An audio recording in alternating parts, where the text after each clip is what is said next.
Hello guys, welcome back to my channel. This is my first video about NEET 2026. I know ഇതിൽ റിപ്പീറ്റേഴ്സും ഉണ്ടാവും, റിപ്പീറ്റേഴ്സും ഉണ്ടാവും, super റിപ്പീറ്റേഴ്സും ഉണ്ടാവും, may be +2 സ്റ്റുഡൻസും കാണുന്നുണ്ടാവും. അതിൽ തന്നെ ടോപ്പേഴ്സും ആവറേജും ബിലോ ആവറേജുമായിട്ടുള്ള സ്റ്റുഡൻസും ഉണ്ടാവും. എനിക്ക് എല്ലാവരോടും പറയാനുള്ളൊരു കാര്യം, NEET is not only for the toppers, അല്ലെങ്കിൽ നന്നായിട്ട് പഠിക്കുന്നവർക്ക് മാത്രമുള്ളതല്ല. ഏതൊരു ബിലോ ആവറേജ് സ്റ്റുഡൻ്റ് ആയാൽ പോലും കൃത്യമായിട്ടുള്ളൊരു ടൈം ടേബിൾ കൺസിസ്റ്റൻസിയിലൂടെ കീപ്പ് ചെയ്തു പോയാൽ ലാസ്റ്റ് വരെയും, ഫ്രം ദ ബിഗിനിങ് തൊട്ട് ലാസ്റ്റ് വരെ കീപ്പ് ചെയ്തു പോയാൽ ക്രാക്ക് ചെയ്യാൻ പറ്റുന്നൊരു എക്സാം മാത്രമാണ് നീറ്റ്. സോ ഗൈസ്, അപ്പോൾ ഞാൻ ഇന്നത്തെ വീഡിയോയിൽ പറയാൻ പോകുന്നത് എൻ്റെ ജൂൺ ജൂലൈ മാസം എങ്ങനെയാണ് ഞാൻ ഷെഡ്യൂൾ ചെയ്തിരിക്കുന്നത് എന്നതാണ്. ഒരു ടൈം ടേബിളാണ്, നിങ്ങൾക്കും ഇത് ഫോളോ ചെയ്യാവുന്നതാണ്. From the beginning to end വരെയും, നീറ്റ് ലാസ്റ്റ് വരെയുള്ളൊരു കൃത്യമായിട്ടുള്ള ടൈം ടേബിൾ ഞാൻ നിങ്ങൾക്ക് ഓരോ 2 മാസം കൂടുമ്പോൾ തരുന്നതായിരിക്കും.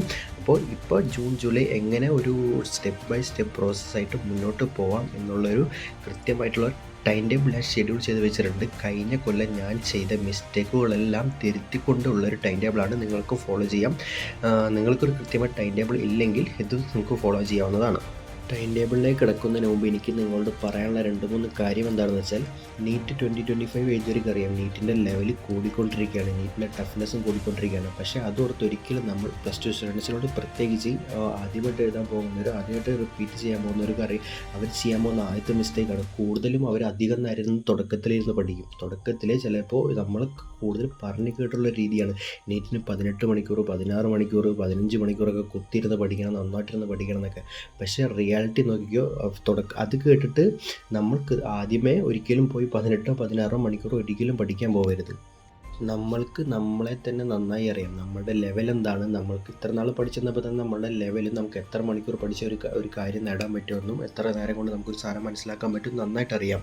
സോ ഗൈസ്, അപ്പോൾ പറഞ്ഞു വന്നത്, ഒരിക്കലും തുടക്കത്തിൽ തന്നെ അധികം മണിക്കൂറുകൾ ഇരുന്ന് പഠിക്കേണ്ട. കാരണം നമ്മൾക്ക് അധികം മണിക്കൂറുകൾ ഫസ്റ്റ് ഇരുന്ന് പഠിക്കുമ്പോൾ നല്ല സുഖമായിരിക്കും. കാരണം സുഖമായിട്ടുള്ള ചാപ്റ്റേഴ്സ് നമുക്കധികം ഗുഡായിട്ട് ഫീൽ ചെയ്യും. പിന്നെ അതേ മണിക്കൂറുകൾ നമ്മൾ ബാക്കിയുള്ള ചാപ്റ്റേഴ്സിലേക്ക് കീപ്പ് ചെയ്യാൻ പോകുമ്പോൾ നമുക്ക് ടഫ്നെസ് കൂടിക്കൊണ്ടിരിക്കും തോറും, ചാപ്റ്റേഴ്സിൻ്റെ ലെവൽ മാറിക്കൊണ്ടിരിക്കും തോറും നമ്മൾക്ക് അത്ര മണിക്കൂർ പഠിക്കേണ്ടായി വരും. നമുക്കത് മടുത്ത് വരും. ലാസ്റ്റ് ഈ ഇയറിൻ്റെ 25ൻ്റെ ലാസ്റ്റ് ഒക്കെ ആകുമ്പോഴത്തേനും എല്ലാ കുട്ടികളും ചെയ്യുന്നൊരു മിസ്റ്റേക്കാണ്. ലാസ്റ്റ് ആകുമ്പോഴത്തേനും അവർക്ക് മടുത്ത് വരും. ആ ഒരു മിസ്റ്റേക്ക് ഒരിക്കലും പറ്റാതിരിക്കാൻ വേണ്ടിയാണ് തുടക്കത്തിൽ തന്നെ ഒരിക്കലും അധികം മണിക്കൂർ പഠിക്കാണ്ട് ഒരു ചെറിയ മണിക്കൂറിലേക്ക് പഠിച്ചു തുടങ്ങുക. ഞാനിപ്പോൾ ചെയ്തിരിക്കുന്ന ടൈം ടേബിൾ ഒരു 12 ഹവേഴ്സിൻ്റെയാണ്. അതിൽ 12 ഹവേഴ്സ് ഇൻക്ലൂഡിങ് ക്ലാസ്സസ് ആണ് ഇൻക്ലൂഡ് ചെയ്തിരിക്കുന്നത്. ക്ലാസ്സസ് ചേരാണ്ട് ഒരു 7 മണിക്കൂറൊക്കെ നമുക്ക് പഠിക്കാനുള്ളൂ. അത്രയൊക്കെ ഡെയിലി പഠിച്ചാൽ, ഡെയിലി നമ്മൾ പഠിച്ച പോലെ തന്നെ നമുക്ക് നീറ്റ് ക്രാക്ക് ചെയ്യാം. പക്ഷേ അതിൽ കൂടുതൽ വേണം എന്നുള്ളവർക്കാണെങ്കിൽ ഇങ്ങനെ സ്റ്റെപ്പ് ബൈ സ്റ്റെപ്പായിട്ട് നമുക്ക് കൂട്ടി പോകും. ഒറ്റയടിക്ക് കൂട്ടാൻ നോക്കിക്കഴിഞ്ഞാൽ ഒരിക്കലും ഒന്നും നടക്കില്ല.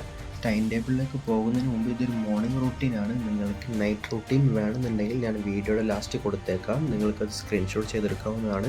ഞാൻ മുമ്പ് യൂസ് ചെയ്ത് തരുന്നതാണ്. പക്ഷേ ഞാൻ എപ്പോഴും മോർണിംഗ് സജസ്റ്റ് ചെയ്യുള്ളൂ. ഞാനും നൈറ്റ് പഠിക്കാൻ ഇഷ്ടമുള്ള ഒരാളായിരുന്നു, ഞാൻ നൈറ്റ് പഠിച്ചിരുന്ന ഒരാളാണ്. പക്ഷേ മോർണിംഗിലേക്ക് എനിക്ക് മാറ്റണം. മോർണിംഗിലേക്ക് മാറ്റിയപ്പോൾ എനിക്കുണ്ടായ ഒരു ചേഞ്ച് കാരണമാണ് ഞാൻ മോർണിംഗിലേക്ക് തന്നെ സ്റ്റിക്ക് ഓൺ ചെയ്യാമെന്ന് വിചാരിച്ചത്. മോർണിംഗിലേക്ക് ചേഞ്ച് ചെയ്തപ്പോൾ എനിക്ക് കുറച്ച് ബുദ്ധിമുട്ടുണ്ടായിരുന്നു. പക്ഷേ അത് ശീലാക്കി വന്നപ്പോൾ എനിക്ക് നല്ലൊരു ചേഞ്ച് എനിക്കുണ്ടായതുകൊണ്ട് തന്നെയാണ് ഞാനത് മോർണിംഗിലേക്ക് സ്റ്റിക്ക് ഓൺ ചെയ്തിട്ട് ഇപ്പോൾ ഒരു 7 ഹവേഴ്സ് സ്ലീപ്പാണ് ഞാൻ കൊടുത്തിരിക്കുന്നത്. 7 ഹവേഴ്സ്. നിങ്ങൾക്ക് 8 ഹവേഴ്സ് ഒക്കെ ഉറങ്ങുന്നുണ്ടെങ്കിൽ ഇപ്പോൾ ഉറങ്ങാം. പക്ഷേ ലാസ്റ്റ് ആവും തോറും നിങ്ങൾക്ക് എന്തായാലും ഇത് ബുദ്ധിമുട്ടായി വരും, ഉറക്കത്തിൻ്റെ കാര്യം.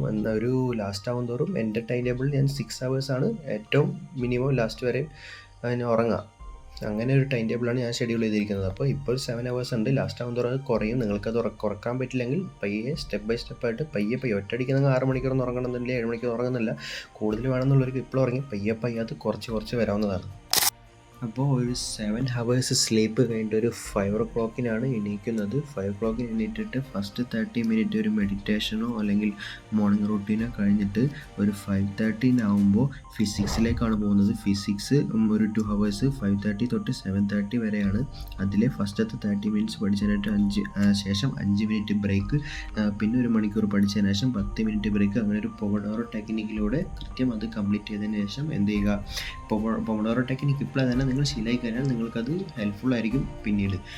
പിന്നെ 7:30 തൊട്ട് 9:30 വരെയുള്ള 2 hours ഞാൻ കെമിസ്ട്രിയാണ് എടുക്കുന്നത്. കെമിസ്ട്രി ഇതുപോലെ തന്നെ ഒരു 30 മിനിറ്റ് പഠിച്ചിട്ട് പിന്നെ ഒരു 5 മിനിറ്റ് ബ്രേക്ക്, പിന്നെ അത് 1 മണിക്കൂറാകുമ്പോൾ ഒരു 10 മിനിറ്റ് ബ്രേക്ക് എടുത്തിട്ട് ആ ബ്രേക്കിനിടയിൽ നിങ്ങൾക്ക് ഇഷ്ടമുള്ള പോലെ വേണമെങ്കിൽ പാട്ട് കേൾക്കാം, ഇഷ്ടമുള്ള പോലെ ഇഷ്ടമുള്ള കാര്യങ്ങളൊക്കെ ചെയ്ത് തുടങ്ങാം. പിന്നെ അതിലേക്ക് പിന്നെയും ഒരു 30 മിനിറ്റ്സ് പഠിക്കുകയാണ്. 2 hours കംപ്ലീറ്റ് ചെയ്യുന്നു. പിന്നെ 9:30 ആകുമ്പോൾ ഞാൻ ഫസ്റ്റ് ക്ലാസ് കാണുന്നത്. ഫസ്റ്റ് ക്ലാസ് കാണുമ്പോൾ ഒരു 1.5 മണിക്കൂറായി. ഞാൻ ഫസ്റ്റ് എത്ര മണിക്കൂർ 2 മണിക്കൂർ ക്ലാസ് ആയാലും ഒരു 0.5 മിനിറ്റ് കേട്ടാൽ പോലും നിങ്ങൾക്ക് ഒരു 1.5 മണിക്കൂർ കൊണ്ട് തീർക്കാം. അപ്പോൾ ഒരു 1.5 മണിക്കൂർ ക്ലാസ്സിന് എടുത്ത് കഴിഞ്ഞാൽ 9 തൊട്ട് 11 മണി വരെയും ഫസ്റ്റ് ക്ലാസ്സിൽ നമുക്ക് കൊടുക്കാവുന്നതാണ്. ദെൻ 11 മണി തൊട്ട് 11:30 വരെയും ബ്രേക്ക്. ക്ലാസ്സിന് ശേഷം നമുക്ക് ബ്രേക്ക് വേണമെങ്കിൽ ചായ കുടിക്കാനോ അല്ലെങ്കിൽ ബാക്കിയുള്ള കാര്യങ്ങൾ, അതിന് മുമ്പായിട്ട് ചായ കുടിക്കുന്നതിന് ചായ കുടിക്കും, അല്ലെങ്കിൽ നിങ്ങൾക്ക് ഇഷ്ടമുള്ള കാര്യങ്ങളൊക്കെ ചെയ്യാം. ദെൻ ഒരു 11:30 തൊട്ട് 11:45 വരെയും ഉള്ളൊരു 15 മിനിറ്റിലാണ് നെക്സ്റ്റ് ക്ലാസ്സിലേക്കുള്ളൊരു പ്രിപ്പറേഷൻ. അല്ലെങ്കിൽ NCERT വായിക്കുകയോ അല്ലെങ്കിൽ പ്രീവിയസ് ക്ലാസ്സസിൻ്റെ നോട്ട്സ് നോക്കുകയോ, നിങ്ങൾക്ക് കൂടുതലും NCERT വായിക്കുന്നതായിരിക്കും നല്ലത്. NCERT ആണ് നമ്മൾ കൂടുതലും ശീലമാക്കി കഴിഞ്ഞാൽ പിന്നെ നമുക്കതൊരു ബുദ്ധിമുട്ടായിട്ട് അവസാനമാകുമ്പോൾ തോന്നില്ല. അപ്പോൾ NCERT വായിക്കുന്നതെങ്കിൽ കൂടുതൽ നല്ലത് ഒരു 15 മിനിറ്റ്. ദെൻ എന്നിട്ട് ഒരു 11:45 ആകുമ്പോൾ നെക്സ്റ്റ് ക്ലാസ്, സെക്കൻഡ് ക്ലാസ് കാണാതിരിക്കുക. അതൊരു 1.5 മണിക്കൂർ തന്നെ ആയിരിക്കും ഉണ്ടാവുക. ഒരു 1.5 മണിക്കൂർ കൊണ്ട് തീർക്കുക. ഒരു 1.5 മണിക്കൂർ തീർക്കുമ്പോൾ ഒരു 1:15 ആകുമ്പോഴത്തേനും നമ്മളുടെ സെക്കൻഡ് ക്ലാസ്സും കഴിയുന്നതാണ്. എന്നിട്ട് 1:15 തൊട്ട് 1:45 വരെയും നെക്സ്റ്റ് ഒരു 30 മിനിറ്റ്സ് ബ്രേക്ക് എടുക്കാവുന്നതാണ്. ആ ബ്രേക്കിൽ നിങ്ങൾക്ക് ഫുഡ് കഴിക്കാനോ അല്ലെങ്കിൽ ഫ്രഷ് ആവാനോ നിങ്ങൾക്ക് യൂസ് ചെയ്യാവുന്നതാണ്. ദെൻ 1:45 മുതൽ 2 മണി വരെയുള്ളൊരു 15 മിനിറ്റ് നെക്സ്റ്റ് ക്ലാസ്സിലേക്കുള്ള പ്രിപ്പറേഷൻ. ഞാൻ എന്തായാലും ഒരു ബയോളജിയിൽ ഏതെങ്കിലും ഒരു ബോട്ടണി സുവോളജി ആയിരിക്കും ഞാൻ കാണുന്നത്. അതിന് ഞാൻ ജസ്റ്റ് ഒരു 1 hour മാത്രമേ ആ ക്ലാസ്സിന് ടൈം കൊടുക്കുന്നുള്ളൂ. കാരണം അത്രയും കോൺസെപ്റ്റ് എനിക്ക് ഓക്കെയാണ്. പക്ഷേ ജസ്റ്റ് ഒരു 2 ഇട്ടിട്ടായാലും 2 hours ക്ലാസ് ആയാലും എനിക്ക് കാണാവുന്നതാണ്. അപ്പോൾ 2 മണി തൊട്ട് ഒരു 3 മണി വരെയും ഞാൻ ബയോളജി ക്ലാസ്സാണ് കാണുന്നത്. ഒരു 1 hour ഞാൻ തീർത്തിട്ട് 3 മണി തൊട്ട് 3:15 വരെയും ഒരു ടീ ബ്രേക്ക് എടുക്കും ക്ലാസ്സിന് ശേഷം. ദെൻ നെക്സ്റ്റ് ഒരു 3:15 തൊട്ട് 4:15 വരെയുള്ള 1 മണിക്കൂറിൽ ഫസ്റ്റ് ക്ലാസ്സിൻ്റെയും സെക്കൻഡ് ക്ലാസ്സിൻ്റെയും ജസ്റ്റ് ഒരു റിവിഷൻ, ജസ്റ്റ് 30 മിനിറ്റ്സ് വെച്ചിട്ട് എന്തായാലും ഞാൻ ചെയ്യുന്നതായിരിക്കും. ഒരു 3:15 തൊട്ട് ഒരു 3:45 വരെയും ഫസ്റ്റ് ക്ലാസ്സിൻ്റെ റിവിഷൻ. ജസ്റ്റ് ഫസ്റ്റ് ക്ലാസ് കണ്ടതല്ല, അതുകൊണ്ട് തന്നെ നമുക്ക് അധികം ടൈം വേണ്ട. ജസ്റ്റ് റിവിഷൻ പോലെ നമുക്ക് പെട്ടെന്ന് തന്നെ നമുക്ക് മൈൻഡിലേക്ക് പെട്ടെന്ന് തന്നെ കയറിക്കോളും. അതുകൊണ്ട് തന്നെ ഒരു 30 മിനിറ്റ്സ് കൊണ്ട് തന്നെ 30 മിനിറ്റ്സ് പോലും വേണ്ടാണ്ടാവും ചില സമയത്ത് നമുക്ക് പഠിച്ച് വരും തോറും. അപ്പോൾ ഒരു 30 മിനിറ്റ്സ് കൊണ്ട് തന്നെ ഫസ്റ്റ് ക്ലാസ്സിൻ്റെ പഠിച്ചതിന് ശേഷം നെക്സ്റ്റ് 30 മിനിറ്റ് എന്ത് ചെയ്യാൻ, രണ്ടാമത്തെ ക്ലാസ്സിൻ്റെ ഒരു ബ്രീഫായിട്ട് വേഗം ഒന്ന് വായിച്ചെടുക്കാനും മനസ്സിലാക്കി എടുക്കാനും ഒന്ന് റിമൈൻഡ് ചെയ്യാനൊക്കെ എടുത്തിട്ടതിന് ശേഷം ഒരു 4:15 വരെയും അതിനുവേണ്ടി നമ്മൾ യൂസ് ചെയ്യുക. ദെൻ നെക്സ്റ്റ് ഒരു 4:15 തൊട്ട് ഒരു 4:15 വരെയും എൻ്റെ 4ാമത്തെ ക്ലാസ്, ബാക്കി വരുന്ന ഏത് ക്ലാസ്സാണോ ആ 4ാമത്തെ ക്ലാസ് ഞാൻ കാണാൻ വേണ്ടി യൂസ് ചെയ്യുന്നതായിരിക്കും. ഒരു 4:15 തൊട്ട് ഒരു 5:15 വരെയും 4ാമത്തെ ക്ലാസ് കണ്ടതിന് ശേഷം പിന്നെ ഒരു ബ്രേക്കാണ്. ഒരു 1.25 മണിക്കൂർ ബ്രേക്ക് എടുക്കും. അതായത് 5:15 തൊട്ട് 7 മണി വരെയും ബ്രേക്കാണ്. ആ സമയത്ത് നമുക്ക് ഇഷ്ടമുള്ള കാര്യങ്ങൾ ചെയ്യാം. ഫോൺ നോക്കാം, ഫാമിലിയോടൊപ്പം ടൈം സ്പെൻഡ് ചെയ്യണമെങ്കിൽ ടൈം സ്പെൻഡ് ചെയ്യാം, അല്ലെങ്കിൽ പുറത്തു പോകുന്നവർക്ക് പുറത്ത് പോകാം, ജിമ്മിൽ പോകുന്നവർക്ക് ജിമ്മിൽ പോകാം. ഇഷ്ടമുള്ള പോലെ നമുക്ക് ആ ഒരു 1.25 മണിക്കൂർ നമുക്ക് ചിലവഴിക്കാം. ഒരു 7 മണി തൊട്ട് 8 മണി വരെയുള്ള ഒരു 1 മണിക്കൂറാണ് നമ്മളുടെ നെക്സ്റ്റ് സ്റ്റഡി സെക്ഷൻ ആയിട്ട് എടുക്കുന്നത്. ആ ഒരു മണിക്കൂറിൽ ഞാൻ ചെയ്യുന്നത് 3rd ക്ലാസ്സിൻ്റെയും 4th ക്ലാസ്സിൻ്റെയും ബയോളജിയുടെ റിവിഷൻ ആയിരിക്കും. 3rd ക്ലാസ്സും 4th ക്ലാസ്സും ബയോളജി ആയതുകൊണ്ട് തന്നെ നമുക്ക് പെട്ടെന്ന് തന്നെ ക്യാച്ചപ്പ് ചെയ്യാൻ പറ്റുന്നതും പെട്ടെന്ന് തന്നെ പഠിച്ചെടുക്കാൻ പറ്റുന്നതും വലിയ ബുദ്ധിമുട്ടുണ്ടാവില്ല. അതുകൊണ്ട് തന്നെ അരമണിക്കൂർ എടുത്തിട്ട് 3ാമത്തെ ക്ലാസ്സിൻ്റെയും നെക്സ്റ്റ് അരമണിക്കൂർ എടുത്തിട്ട് 4ാമത്തെ ക്ലാസ്സിൻ്റെയും പഠിച്ചതിന് ശേഷം 8 മണി വരെയും അങ്ങനെ അത് കംപ്ലീറ്റ് ചെയ്യുക. പിന്നുള്ളൊരു 2 മണിക്കൂർ നിങ്ങൾക്ക് എങ്ങനെ വേണമെങ്കിലും യൂസ് ചെയ്യാം. വേണമെങ്കിൽ ബയോളജി നിങ്ങൾക്ക് പഠിക്കുകയാണെങ്കിൽ ബയോളജി പഠിക്കാം, അല്ലെങ്കിൽ നാളത്തെ എക്സാം ഉണ്ടെങ്കിൽ അത് പഠിക്കാം, അല്ലെങ്കിൽ MCQs ചെയ്യണമെന്നുണ്ടെങ്കിൽ അത് ചെയ്യാം. നിങ്ങൾക്ക് ലാസ്റ്റ് 2 hours ഒരു 8 മണി തൊട്ട് 10 മണി വരെ നിങ്ങൾക്ക് ഇഷ്ടമുള്ള പോലെ MCQs ചെയ്തോ അല്ലെങ്കിൽ പ്രാക്ടീസ് ചെയ്തോ ഇഷ്ടമുള്ള പോലെ ചെയ്യാവുന്നതാണ്. ഞാൻ എന്തായാലും ഒരു 30 മിനിറ്റ്സ് വെച്ചിട്ട് ഈച്ച് സബ്ജക്റ്റിനും കൊടുത്തിട്ട് MCQs വെച്ച് അല്ലെങ്കിൽ പ്രാക്ടീസ് ചെയ്യുന്നതാണ്. ചാപ്റ്റർ വൈസോ അല്ലെങ്കിൽ ക്വസ്റ്റ്യൻ പേപ്പേഴ്സ് വെച്ചിട്ട് ഞാൻ എന്തായാലും കംപ്ലീറ്റ് ചെയ്യുന്നതായിരിക്കും. ദെൻ അന്നത്തെ ദിവസം അടിപൊളിയാക്കി കംപ്ലീറ്റ് ചെയ്തതിനു ശേഷം ഒരു 10 മണിയൊക്കെ ആകുമ്പോൾ കിടന്ന് ഉറക്കുന്നത് 5 മണിയാകുമ്പോൾ പിറ്റേ ദിവസം ഇതുപോലെ ആ സൈക്കിൾ കംപ്ലീറ്റ് ചെയ്ത് പോകുന്നതാണ്. കൃത്യമായിട്ട് 7 മണിക്ക് ഉറങ്ങാം.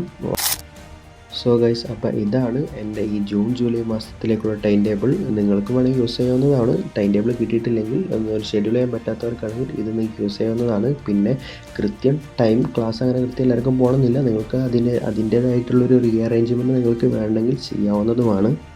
മേ ബി രാവിലത്തെ ക്ലാസ് ചിലപ്പോൾ ഒരു 1.5 മണിക്കൂറില്ല 1 മണിക്കൂറിൻ്റെ തീരുന്നതൊക്കെ ആണെങ്കിൽ അത്രയും അരമണിക്കൂർ നമ്മൾ കയറ്റിയിട്ട് ബാക്കിയുള്ള കാര്യം ചെയ്ത് തന്നെ കൃത്യമായിട്ട് നമുക്കൊരു ഷെഡ്യൂൾ മുന്നോട്ട് നിങ്ങളുടേതായ രീതിയിൽ ബാക്കിയുള്ള ടൈം നോക്കിയിട്ട് ഷെഡ്യൂൾ ചെയ്യാൻ പറ്റാത്തവർക്ക് ചെയ്യാവുന്നതാണ്. ഒരു ബ്രീഫായിട്ട് നിങ്ങൾക്ക് കിട്ടിക്കാണല്ലോ. ഞാൻ യൂസ് ചെയ്യുന്നത് നിങ്ങൾക്കും കിട്ടാത്തവർക്കായിട്ട് ഞാൻ ഷെയർ ചെയ്തതാണ്. ആവശ്യമുള്ളവർക്ക് ഇത് യൂസ് ചെയ്യാം. ബാക്കിയുള്ള റീഅറേഞ്ച്മെൻ്റ് ഒക്കെ ചെയ്തിട്ട് നിങ്ങൾക്കും അതൊരു യൂസ് ചെയ്യാവുന്നതാണ്. ഹെൽപ്ഫുള്ളാണെന്ന് വിചാരിക്കുന്നു. ഹെൽപ്ഫുള്ളായെങ്കിൽ ലൈക്ക് ചെയ്യുക, കമൻറ്റ് ചെയ്യുക.